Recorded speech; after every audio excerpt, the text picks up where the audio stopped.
So in this lesson from Hosea, this is really one of the passages that is so central to Jesus's presence and teaching in the Gospels. Just excuse me, just 2 weeks ago, Jesus, in the Gospel that we read on Sunday morning, Jesus says, "Go and find out what this means.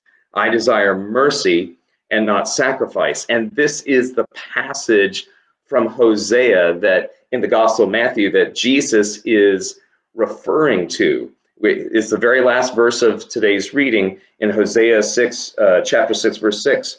"For I desire steadfast love," or translated in Matthew, it has mercy, "and not sacrifice, the knowledge of God, rather than burnt offerings."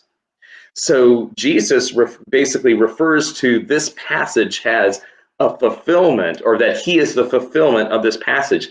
He is the mercy. He is God's steadfast love in response to our failure to offer that to God and to one another. "I desire steadfast love and not sacrifice, the knowledge of God rather than burnt offerings."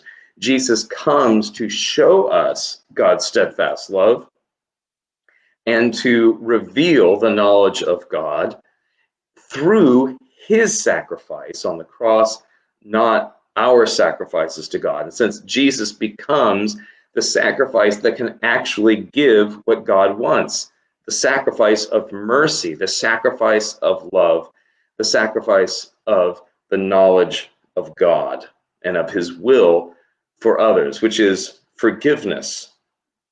And so it is there's no accident that in this passage you hear the Lord say through the prophet Hosea, "After 2 days he will revive us. On the third day he will raise us up, that we may live before him."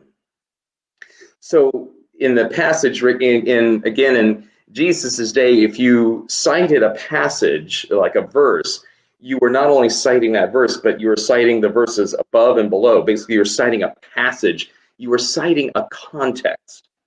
So Jesus is reaching up, saying that this steadfast love that he is going to show through his sacrifice is going to be revealed. The knowledge of God is going to be revealed in the resurrection, which will take place on the third day. He says, on the third day, the Son of Man must be betrayed,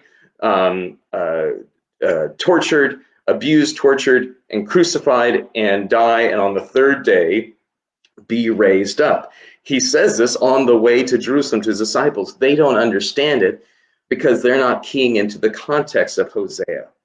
And so in this passage, Jesus is saying, my resurrection, which he lives out on the third day, being raised up on the third day, in a surprising and unexpected fulfillment of this word of the prophet Hosea, something that the Pharisaic party was not looking for, the way that God would fulfill this passage, that Jesus comes through his resurrection and through the new life he offers to us to show us the steadfast love of God, to reveal the knowledge of God, meaning a relationship. Not this in the Bible, knowledge isn't like calculus. Knowledge is intimate union, right? And so the knowledge of God is communion with God, which we have in Jesus through the forgiveness he gives us on the cross, his sacrifice, and through the new life on the third day with which he raises us up to live before God. This passage from Hosea is at the center of the Christian faith. A reading from the prophet Hosea. Blow the horn in Gibeah, the trumpet in Ramah. Sound the alarm at Bethaven. Look behind you, Benjamin. Ephraim shall become a desolation in the day of punishment. Among the tribes of Israel, I declare what is sure. The princes of Judah have become like those who remove the landmark. On them I will pour out my wrath like water. Ephraim is oppressed, crushed in judgment, because he was determined to go after vanity. Therefore I am like maggots to Ephraim, and like rottenness to the house of Judah. When Ephraim saw his sickness and Judah his wound, then Ephraim went to Assyria and sent to the great king. But he is not able to cure you or heal your wound. For I will be like a lion to Ephraim, and like a young lion to the house of Judah. I myself will tear and go away. I will carry off, and no one shall rescue. I will return again to my place until they acknowledge their guilt and seek my face.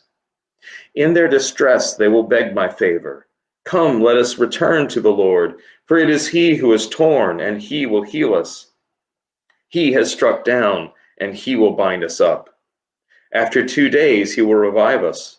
On the third day he will raise us up, that we may live before him. Let us press on to know the Lord. His appearing is as sure as the dawn. He will come to us like the showers, like the spring rains that water the earth. What shall I do with you, O Ephraim? What shall I do with you, O Judah? Your love is like a morning cloud, like the dew that goes away early. Therefore I have hewn them by the prophets. I have killed them by the words of my mouth, and my judgment goes forth as the light.